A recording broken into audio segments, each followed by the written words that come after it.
సమస్యలతో ఇబ్బంది పడుతున్న ప్రజలు రాష్ట్రం నలుమూలల నుంచి హైదరాబాద్లోని మహాత్మా జ్యోతి బాపులే ప్రజాభవన్కు క్యూ కడుతున్నారు.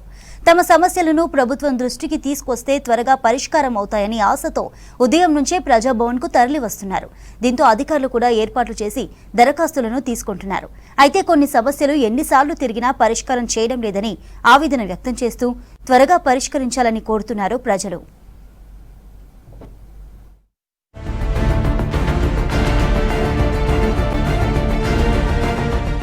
మహాత్మా జ్యోతిబా పూలే ప్రజాభవన్లో నిర్వహించిన ప్రజావాణి కార్యక్రమంలో రాష్ట్ర ప్రణాళికా సంఘం ఉపాధ్యక్షుడు చెన్నారెడ్డి దరఖాస్తులను స్వీకరించారు. వివిధ సమస్యలతో వచ్చిన ప్రజలు అధికారులను కలిసి వినతి పత్రాలు అందజేశారు. మొత్తం 601 దరఖాస్తులను తీసుకున్నారు అధికారులు. అందులో రెవెన్యూ సమస్యలపై 142, పౌర సరఫరాల శాఖపై 87, మున్సిపల్ శాఖపై 53, హోం శాఖపై 47 దరఖాస్తులు, పంచాయతీరాజ్ గ్రామీణాభివృద్ధి శాఖకు సంబంధించి 52, ఇతర శాఖలకు సంబంధించి 220 దరఖాస్తులు అందినట్లు అధికారులు తెలిపారు.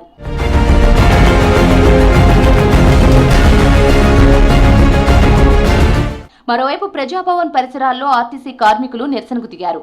గత ప్రభుత్వ హయాంలో చిన్న చిన్న తప్పులను సాకులుగా చూపి 100 మందిని ఉద్యోగం నుంచి తొలగించిందన్నారు కార్మికులు. కాంగ్రెస్ ప్రభుత్వం తమకు న్యాయం చేయాలని ప్రజాభవన్కు వచ్చి నిరసనకు దిగారు. తమ ఉద్యోగాలు ఇవ్వాలని రాష్ట్ర ప్రణాళికా సంఘం ఉపాధ్యక్షుడు చెన్నారెడ్డి నోడల్ ఆఫీసర్ దివ్యను కోరారు. రాష్ట్రంలో మున్సిపల్ కార్మికులు ఎదుర్కొంటున్న సమస్యల మీద ప్రజావాణిలో ఇవాళ రిప్రజెంటేషన్ ఇవ్వడం జరిగింది. ప్రధానంగా ఏంటంటే గత ప్రభుత్వం సమాన పనికి సమాన వేతనం ఇస్తామని చెప్పి మోసం చేసింది. కనీసం ఇప్పుడు వచ్చినటువంటి రేవంత్ రెడ్డి గారి ప్రభుత్వంలోనైనా మా కార్మికులకు న్యాయం చేయాలి. ఈక్వల్ పే కనీస వేతనం 26,000 రూపాయలు ఇవ్వాలని, అదేవిధంగా పిఎఫ్ సిపిఎస్ చాలా సర్కుల్లో జిహెచ్ఎంసీలు కట్ చేస్తూ ఉన్నారు. అది సక్రమంగా ఎల్ఐసి కూడా అది సక్రమంగా వాళ్ళ అకౌంట్లకు జమ చేస్తూ లేరు.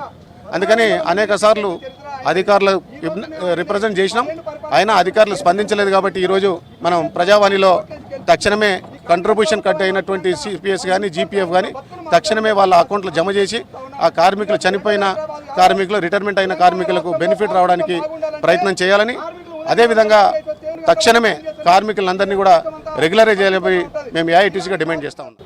ఈ అన్ని సమస్యల మీద గతంలో కేసీఆరే మమ్మల్ని మోసం చేసిండు, జీతాలు తక్కువ చేసిందంటే ఇప్పటిదాకా 6 నెలలైనా కాంగ్రెస్ ప్రభుత్వం మేము కోరి మున్సిపల్ కార్మికులందరినీ అందరు కలిసి కాంగ్రెస్ను గెలిపించుకున్నాం. మాకు జీతాలు పెంచుతారు, పర్మనెంట్ చేస్తారని ఆశతో 6 నెలల వరకు చూసినాము.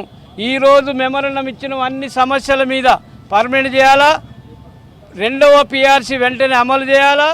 ప్రజల దగ్గర నుంచి విజ్ఞప్తులు తీసుకునేందుకు ప్రజాభవన్లో 18 కౌంటర్లు ఏర్పాటు చేశారు అధికారులు. సమస్యతో వచ్చిన వారితో మాట్లాడి పరిష్కరిస్తామని హామీ ఇస్తున్నారు అధికారులు. జనం నుంచి వచ్చిన విజ్ఞప్తుల్లో భూ కబ్జాలు, డబుల్ బెడ్రూమ్ ఇళ్లు రాక ఇబ్బంది పడుతున్న వారు, గత ప్రభుత్వ హయాంలో అన్యాయానికి గురైన వారు, కార్మికులు ఇలా అనేక మంది వందల సంఖ్యలో ప్రజావానికి వస్తున్నారు. అయితే అనేక సార్లు వచ్చినప్పటికీ సమస్యలు పరిష్కారం కాకపోవడంతో ఆవేదన వ్యక్తం చేస్తున్నారు.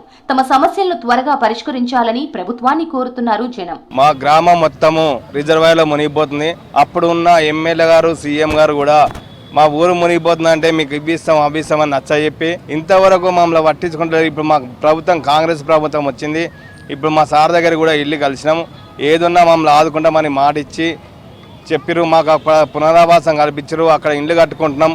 అక్కడ రోడ్లు ఒకటి మాకు రోడ్డు కల్పించాలి, వాటర్ సహకార్యం, కరెంటు సహకార్యం కల్పించాలని మా సార్ గారికి కూడా ఇప్పుడు మెమోరాండం ఇవ్వడం జరిగింది. ఇప్పుడు మేము ప్రగతి భవన్ కూడా వచ్చినాం. సీఎం సార్ కూడా ఒకటి ఇచ్చిపోదామని.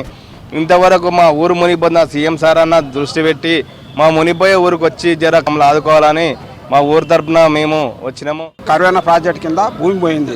2016 7వ నెల 12వ తారీఖున గవర్నమెంట్ అన్బార్ చేసుకున్నారు. నేను చాలా అడిగినా కానీ వాళ్ళ గవర్నమెంట్ ఏం చెప్పిందంటే 5,50,000 రూపాయలు ఒక ఎకరాకి ఇస్తాము, ఆ తర్వాత ఇల్లు లేకపోతే ఇల్లు కట్టిస్తాము, ఇంకెవరైనా చదువుకున్న ఉంటే ఉద్యోగం ఇస్తాము, బాయికి కానీ ఇంజనీర్ కానీ అలా కట్టిస్తామన్నారు. అదే నేను మోసపోయి సరే మంచిదని చెప్పి నా తోటి బూత్పూర్ ఎంఆర్ఆ నాకేం చెప్పిందంటే passbook, Aadhaar card, phone number ఇచ్చిపో అన్నాడు. సరే మంచిదని చెప్పి నేను ఇచ్చిన.